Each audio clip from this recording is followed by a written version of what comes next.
Bonjour à tous, on se retrouve pour une toute nouvelle vidéo. J'espère que vous allez bien. Du coup aujourd'hui qu'est-ce qu'on va faire? C'est tout simple. J'ai cette vitreuse Makita qui tout simplement, vous allez voir, elle tourne mais pas trop non plus. En fait c'est parce que dedans, je les ai déjà ouvertes, il y a des pignons qui ont été cassés. Je les ai retirés et tout. Et j'en ai une deuxième, celle-ci. Mais celle-ci, il y a un problème, c'est que déjà même la batterie elle veut même plus enclencher. Ici vous voyez, juste elle s'allume, genre elle tourne pas. Et j'ai regardé dedans, j'ai regardé, pas moyen de savoir ce qu'elle a. Mais c'est pas grave car celle-ci, il faut juste remplacer les pignons. Du coup, qu'est-ce que je me suis dit? Je me suis dit c'est la même marque. Bon, c'est peut-être pas les mêmes visseuses, mais les pignons doivent être pratiquement les mêmes. Alors je me suis dit, je vais prendre les pignons qui sont intacts dans celle-là et les mettre dans celle-là. Comme ça, celle-là pourra tourner normalement. Et j'aurai une toute nouvelle visseuse. Mais avant tout ça, je vais vous apprendre l'intérieur d'une visseuse, l'extérieur, bref. Je vais vous apprendre tout ce qu'il y a à savoir, enfin tout. Un maximum de ce que je sais sur les visseuses. Allez, commençons. C'est parti! Tout d'abord, on va commencer simple. La batterie. Du coup, la batterie qui va pouvoir être mise sur les visseuses et autres. Il n'y a pas vraiment grand chose à savoir, juste il y a différents systèmes pour enlever. Ici, regardez, premier système, quand je la branche, ok, je dois juste appuyer sur le bouton, comme ça, du coup vers le bas, et tirer, ok. Il y a aussi des systèmes comme celle-ci, où je dois presser sur les côtés et tirer. Et pour finir, on a un autre type que je n'ai pas ici, enfin, il y a encore beaucoup d'autres façons d'enlever les batteries, hein.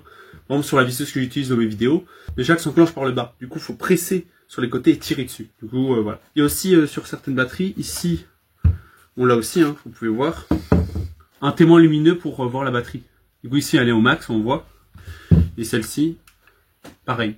On voit grâce au témoin lumineux le nombre de batteries qui reste dedans. Alors ici, maintenant en parlant de la visseuse, ici on a un mandrin, ok, c'est là où on peut mettre les embouts et tout. On a une bague de réglage de couple. Voilà. Ici c'est le sélecteur de vitesse. Du coup vous voyez, hein, ça va de 1 à 3.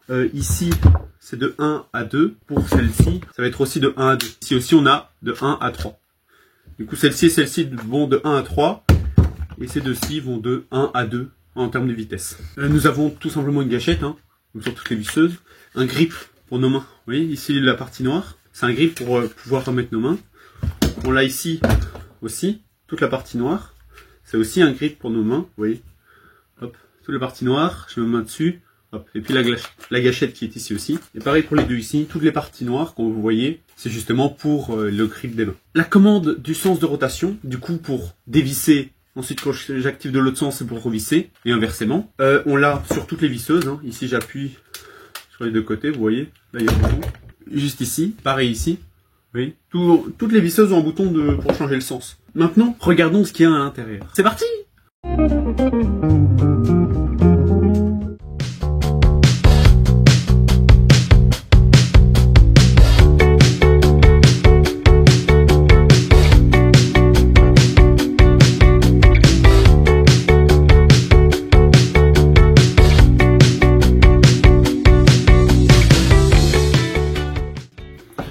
Voilà, alors, maintenant, on va ouvrir tout ça. Hop. Hop. Du coup, voilà l'intérieur d'une visseuse. Ça se démonte. Ici, on voit qu'il y a la gâchette. Ici, la gâchette. Hop. Le changement de sens, il est ici. Oh putain. Oh putain. Du coup, ici, nous avons la gâchette. Hop. Le sélecteur de vitesse qui se place ici. Du coup, le sélecteur de vitesse, il va être ici. Et il va changer, vous voyez, là, sur la gâchette. On va retirer ça directement de la boîte. Sur la gâchette, vous voyez ici, j'ai un embout qui va bouger. Vous voyez là, hop, ici, hop, ici, hop, ici, hop. Du coup, ça va pouvoir dire au moteur, vous voyez, par les deux câbles ici, tu vas tourner dans un sens, et quand je vais changer, tu vas tourner dans l'autre. On va essayer justement maintenant l'alimentation de laboratoire que j'ai branchée. Et on va alimenter. Du coup, là, je vais allumer. Ça doit être normalement ici, je crois, du 12 volts.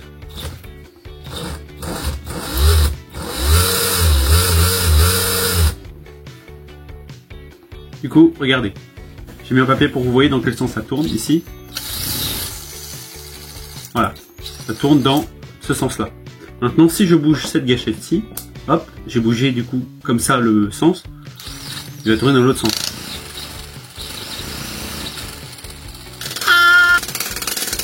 Bref, du coup, hop. J'espère que vous avez compris du coup toute cette partie où il y a le moteur. Maintenant on va s'intéresser justement à cette partie pignon qui est ici et qu'on va justement remplacer dans cette vidéo. Je tiens quand même à préciser que chaque visseuse a sa façon d'être construite.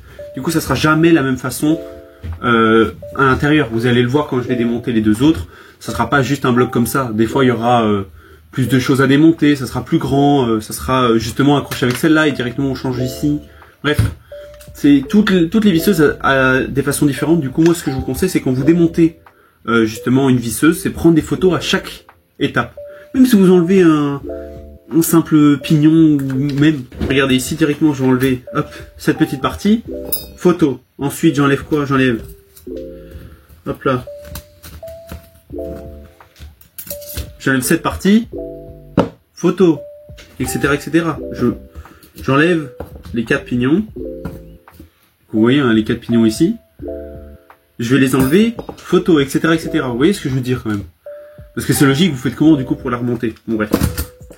Moi je vais démonter tout ça directement.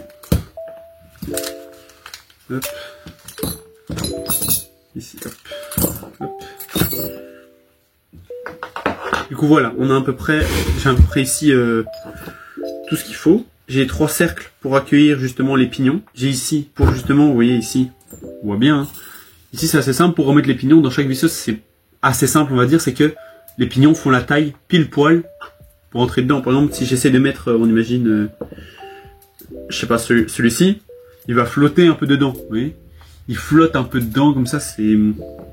On le voit, on le sent que c'est pas fait pour celui-ci. Tout simplement maintenant, vous voyez, il y a la carcasse où tout va être dedans. Maintenant tout est vidé. Hein. Et dans chaque visseuse, il y a deux sens. Il y a ici on met des pignons et ensuite il y a un petit renfoncement là. Je sais pas si vous voyez ici.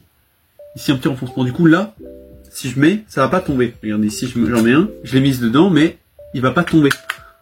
Pourquoi? Car il est tout simplement retenu par justement ces petites dents comme ça.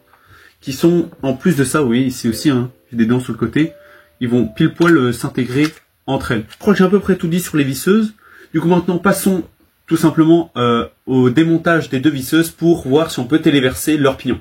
Allez c'est parti! Comment je vais remonter tout ça moi maintenant? Oui, ah, voilà. Maintenant nous allons passer au vif du sujet. Du coup nous allons voir si les pignons de celle-ci peuvent rentrer dans celui-là. Alors on va ça tout de suite, c'est parti!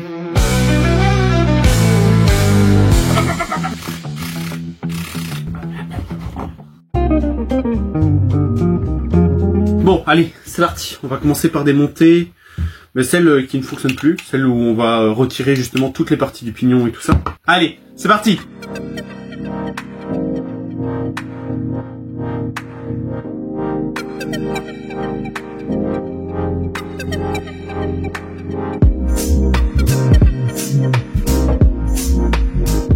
Voilà, alors.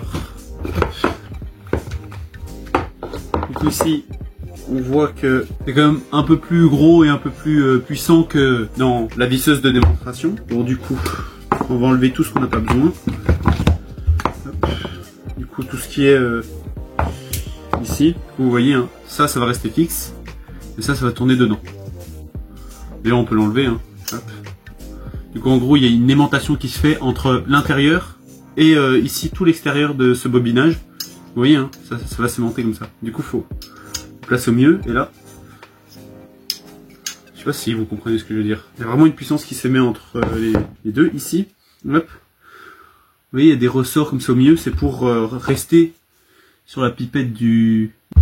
Ensuite, on a les charbons pour enclencher justement la visseuse, la gâchette, et pour mettre la batterie, ici.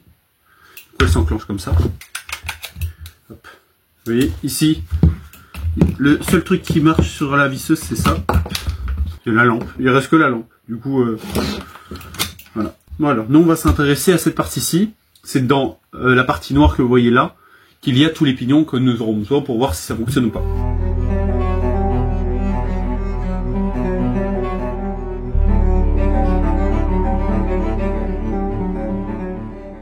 Voilà.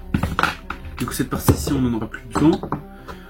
Et on va garder justement tout ce qui est ici, dans la partie nord, comme j'avais dit. On a tout ce qui est pignon. Hop, hop. Voilà.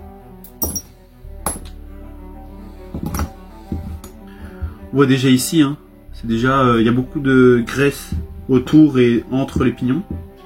C'est déjà beaucoup plus sale que sur l'autre.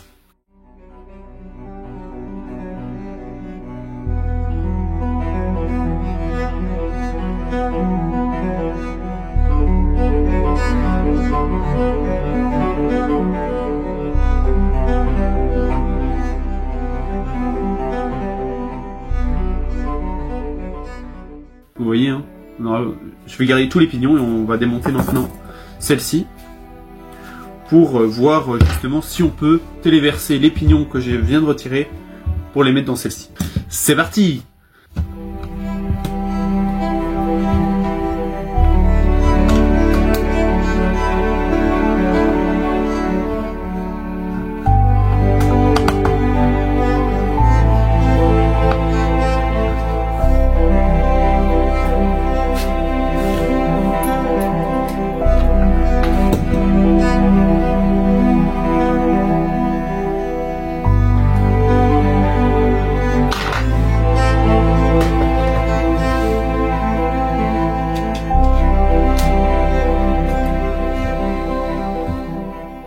Du coup, voilà, on a ici l'intérieur. Et c'est ici que nous aurons les pignons pour justement tout ça.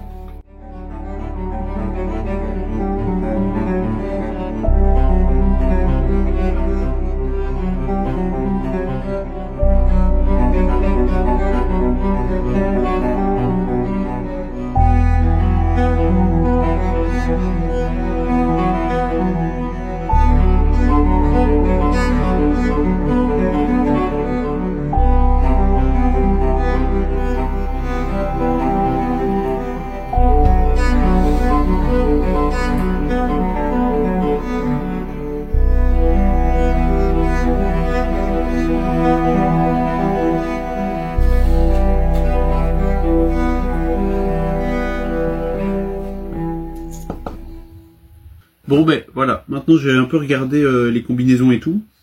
Et non, en fait, le résultat du jour, c'est que non, on peut pas téléverser les pignons d'une Makita à une autre. Ça dépend, je crois, les modèles. Du coup, sûrement qu'il y a 5-6 modèles Makita qui ont le même moteur, les mêmes pignons, etc. Comment dire? Du coup, justement, elles ont le même modèle, du coup, elles ont les mêmes pignons et tout ça. Du coup, pour pouvoir téléverser d'une Makita à une autre, faut que leur combinaison de pignons, d'accouplage de vitesse et tout ça soit les mêmes. Regardez par exemple ici, on voit bien, hein, contrairement à la grosse Makita qui m'a l'air quand même beaucoup plus puissante. Je sais pas si vous voyez à la caméra, mais le pignon, genre, il est quand même beaucoup plus colossal que l'autre. Ici, hein, un autre exemple, pour les pignons plats qu'on a dedans, la différence d'épaisseur entre les deux, quoi. C'est hallucinant. Je crois là au moins 2 fois l'épaisseur de nos pignons. Et celui-là, j'en parle même pas, il est encore plus gros. Du coup, dans les prochaines vidéos de ce style-là, on verra si on trouve pas des pignons dans d'autres visseuses, ou même si on peut réparer d'autres visseuses et autres. Malgré cet échec, on a toujours 2-3 petits gadgets qu'on pourrait utiliser dans des vidéos ou autres.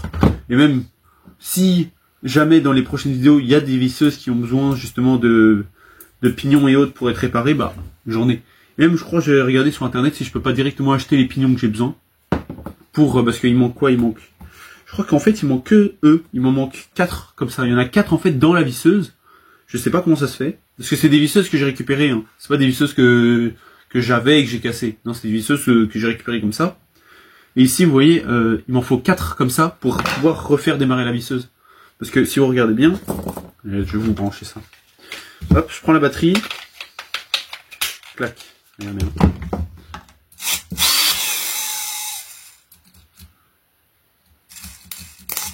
Il y a le câble entre les deux qui s'est coupé.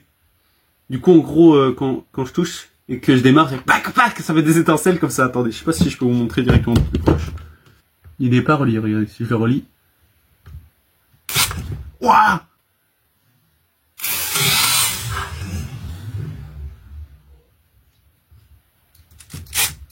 Ah, mais il s'est ressoudé dessus. Oh. Bon, mais ça pourrait être aussi une réparation à faire, hein. Du coup, faut pas seulement racheter les pignons, je crois que je vais même redénuder un bout du câble et le ressouder sur la vis. Bon, ben je crois que je vous ai tout dit. Du coup, j'espère qu'on se retrouvera dans des prochaines vidéos. Allez, c'était Ulysse. Ciao!